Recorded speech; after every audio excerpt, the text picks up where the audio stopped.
Investment और finance की जानकारी के लिए Finnovations.com चैनल को जरूर सब्सक्राइब करें और नोटिफिकेशंस पाने के लिए बेल आइकन पर क्लिक करें। नमस्कार। तो आज हम बात करने वाले हैं इंडिया की सबसे बड़ी बैंक HDFC बैंक के बारे में। प्रॉफिट और मार्केट कैपिटलाइजेशन के हिसाब से HDFC बैंक इंडिया की सबसे बड़ी बैंक है। पिछले फाइनेंशियल ईयर में HDFC बैंक का प्रॉफिट 26,257 करोड़ था और कंपनी का मार्केट कैपिटलाइजेशन फिलहाल 5,71,000 करोड़ है। HDFC बैंक 1994 में शुरू हुई। HDFC बैंक को HDFC that is housing development finance corporation ने शुरू किया है, यानी HDFC बैंक के प्रमोटर HDFC है। एक्चुअली HDFC को 1977 में मिस्टर हसमुख पारेख ने शुरू किया था। बाद में HDFC ने 1994 को HDFC बैंक शुरू करने का फैसला लिया और मिस्टर हसमुख पारेख के भतीजे mister Deepak Parekh HDFC bank के चेयरमैन बने। HDFC बैंक में HDFC का 19.38% और HDFC इन्वेस्टमेंट्स का 6.72% स्टेक है। मिस्टर दीपक पारेख चाहते थे कि mister Aditya Puri HDFC bank को चलाए। तब mister Aditya Puri city bank Malaysia के CEO थे। मिस्टर पारेख ने आदित्य पुरी को मनाने की कोशिश की, लेकिन वो नहीं माने। बाद में मिस्टर पारेख सीधा मलेशिया चले गए और उन्होंने आखिरकार मिस्टर आदित्य पुरी को मना ही लिया।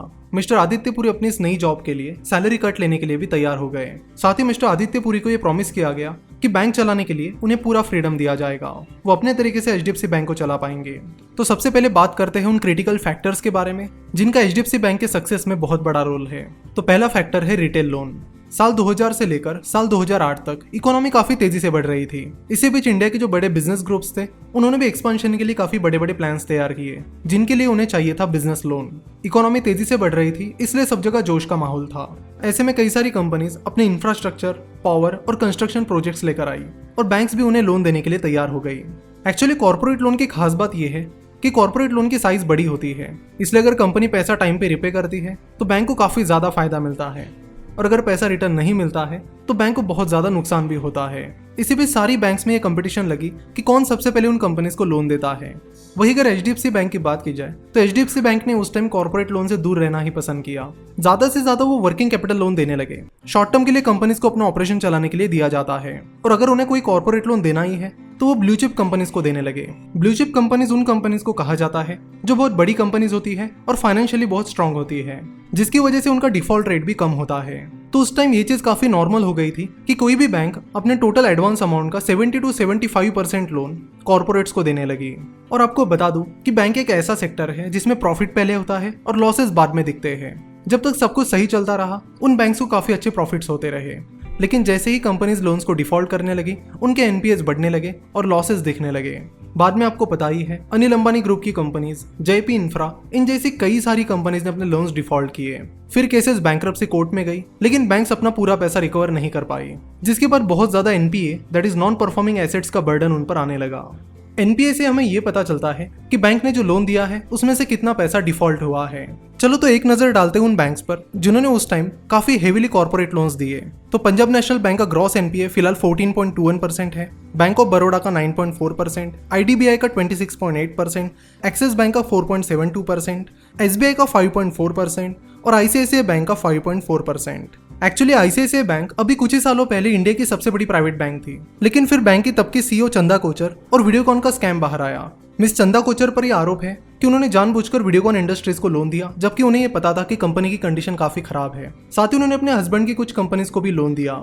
तो जब भी आप बड़ी बड़ी कंपनीज के डिफॉल्ट्स देखते हो तब उसमें आपको HDFC बैंक का नाम हार्डली कभी दिखाई देगा। तो अपने रिस्क मैनेजमेंट के क्राइटेरियाज का अच्छे से ख्याल रखते हुए HDFC बैंक्स ने बड़े कॉर्पोरेट लोन से दूर रहना ही पसंद किया, जिसकी वजह से आज उनका NPA बाकी बैंक्स के कंपैरेटिवली काफी कम है। HDFC बैंक का NPA फाइनेंशियल ईयर 2020 में 1.26% था और फाइनेंशियल ईयर 2019 में वो 1.36% था। अब जब बाकी सारी बैंक्स NPA के बर्डन में फंसी थी तभी HDFC बैंक अपना ऑपरेशन एक्सपांड करने के लिए फ्री थी। बाकी बैंक्स अपना पैसा रिकवर न करने की वजह से नए लोन्स अच्छे से नहीं दे पा रही थी। वही HDFC बैंक पर NPA का प्रेशर न होने की वजह से नए लोन्स भी वो तेजी से देने लगे। तो इस तरह HDFC बैंक अपने एक्सपांशन पर फोकस करने लगी। HDFC बैंक का टोटल डिपॉजिट फाइनेंशियल ईयर 2010 में 1,67,404 करोड़ था, जो कि फाइनेंशियल ईयर 2020 तक 11,47,502 करोड़ हुआ, यानी कंपाउंडेड सालाना 21.22% से बढ़ा, जो कि बहुत ही अच्छी ग्रोथ है। HDFC बैंक के एडवांसेस यानी बैंक ने दिए हुए लोन्स भी काफी तेजी से बढ़े। फाइनेंशियल ईयर 2010 में बैंक ने 1,25,830 करोड़ के लोन दिए,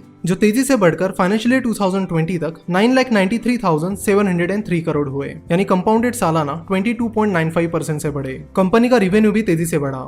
फाइनेंशियल ईयर 2010 में कंपनी का रेवेन्यू 16,233 करोड़ था, जो फाइनेंशियल ईयर 2020 तक 1,22,189 करोड़ हुआ, यानी कंपाउंडेड सालाना 22.36% से बढ़ा। एचडीएफसी बैंक का एनपीए हमेशा ही कंट्रोल में रहा, जिसकी वजह से उनका प्रॉफिट भी इस पीरियड में तेजी से बढ़ा है। फाइनेंशियल ईयर 2010 में उनका प्रॉफिट 2,948 करोड़ था, जो कि फाइनेंशियल 2020 तक बढ़कर 26,257 करोड़ हुआ है, यानी कंपाउंडेड सालाना 24.44% से बढ़ा है। एचडीएफसी बैंक का कासा रेशो भी काफी अच्छा है। कासा रेशो में बताता है कि बैंक के पास जितना भी टोटल डिपॉजिट आया है, उसमें से कितना पैसा करंट अकाउंट और सेविंग अकाउंट से आया है। जनरली जो पैसा बैंक के पास करंट अकाउंट और सेविंग अकाउंट से आता है, उस पर बैंक को बहुत ही कम इंटरेस्ट पे करना होता है।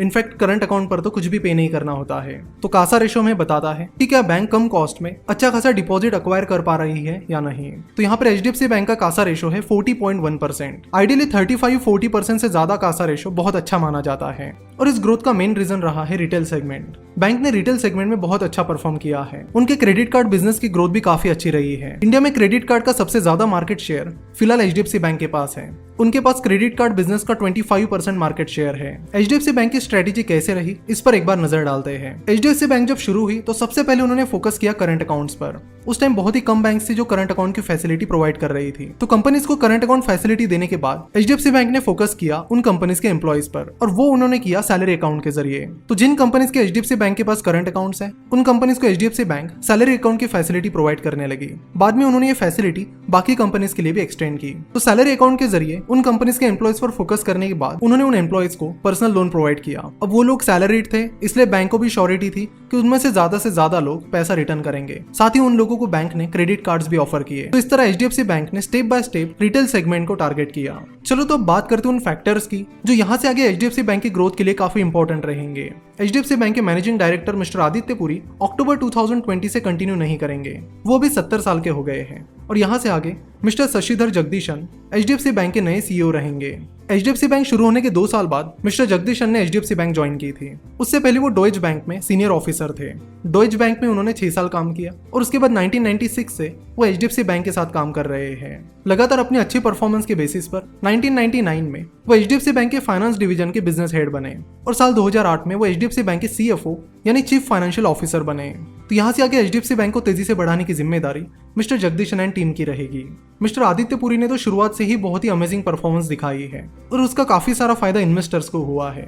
1999 में एचडीएफसी बैंक की स्टॉक स्प्लिट एडजस्टेड प्राइस 5 रुपए थी, और फिलहाल वो प्राइस 1030 रुपीज है। यानी पिछले 21 साल में एचडीएफसी बैंक ने 20,500% का रिटर्न दिया है, यानी कंपाउंडेड सालाना 28.87% का रिटर्न दिया है, जो कि बहुत ही एक्स्ट्राऑर्डिनरी रिटर्न है। मिस्टर पुरी और उनकी टीम ने मेक श्योर किया कि एचडीएफसी बैंक हमेशा बाकी कंपनी से अच्छा परफॉर्म करे, और बाकी बैंक से भी, और ये उन्होंने करके भी दिखाया। तो जिस बैंक को उन्होंने स्क्रैच से बिल्ड किया, उसे उन्होंने इंडिया की सबसे बड़ी बैंक बना दी। अब इस ट्रेंड को कंटिन्यू रखने की जिम्मेदारी है मिस्टर जगदीशन की। यहाँ पर एक पॉजिटिव फैक्टर ये है कि मिस्टर आदित्य पुरी मिस्टर जगदीशन पर बहुत कॉन्फिडेंट है, लेकिन यहाँ पर एक नेगेटिव फैक्टर ये है कि जाते जाते मिस्टर आदित्य पुरी ने अपने 842.87 करोड़ के शेयर्स बेच दिए हैं। यानी पहले उनके पास एचडीएफसी बैंक का 0.14% स्टेक था, जो कि अब कम होकर सिर्फ 0.01% रहा है। और एक बहुत बड़ा चैलेंज जो मिस्टर जगदीशन के सामने है वो है टेक्नोलॉजी। कई बार एचडीएफसी बैंक की नेट बैंकिंग और बाकी कुछ चीजों में टेक्नोलॉजी ग्लिचेस आते हैं। दिसंबर 2019 में एचडीएफसी बैंक की नेट बैंकिंग और मोबाइल ऐप 2 दिनों के लिए बंद थे, जिसके बाद एचडीएफसी बैंक के काफी सारे कस्टमर नाराज भी हुए थे। तो मिस्टर जगदीशन पर जिम्मेदारी है एचडीएफसी बैंक की टेक्नोलॉजी इंप्रूव करने की। और एक चीज जिस पर आपको ध्यान देना चाहिए वो ये है कि रिसेंटली एचडीएफसी बैंक ने कॉर्पोरेट लोन्स पर फोकस करना शुरू किया है। पिछले 2 साल में एचडीएफसी बैंक ने लार्ज और स्मॉल कैप कंपनीज को जो लोन दिए हैं उसमें 60% का इजाफा हुआ है। इकोनॉमी डाउन है, इसी बीच कॉर्पोरेट लोन पर फोकस, ये चीज बैंक के लिए आगे चलकर रिस्की साबित हो सकती है।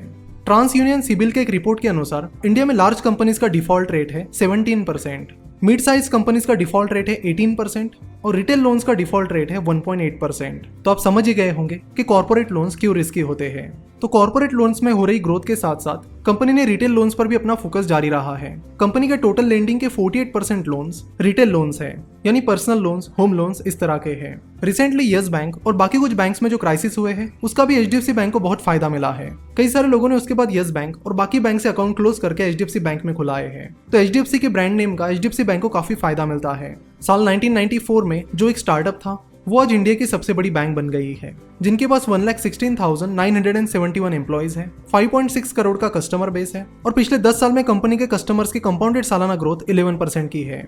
फिलहाल HDFC बैंक की 5416 ब्रांचेस है, जिसमें से आधी ब्रांचेस रूरल और सेमी अर्बन एरियाज में है। तो HDFC बैंक की ये केस स्टडी आपको कैसे लगी कमेंट करके जरूर बताएं। और अगर आपको स्टॉक मार्केट की न्यूज और अपडेट से अपडेट रहना है तो आप हमारे चैनल फिनोवेशंस अपडेट्स को सब्सक्राइब कर सकते हो, जिसकी लिंक नीचे डिस्क्रिप्शन और कमेंट बॉक्स में दी गई है। जरूर इस केस स्टडी को अपने सारे दोस्तों के साथ भी शेयर कीजिए। आज की ये केस स्टडी देखने के लिए और हमसे जुड़े रहने के लिए आपका बहुत बहुत धन्यवाद।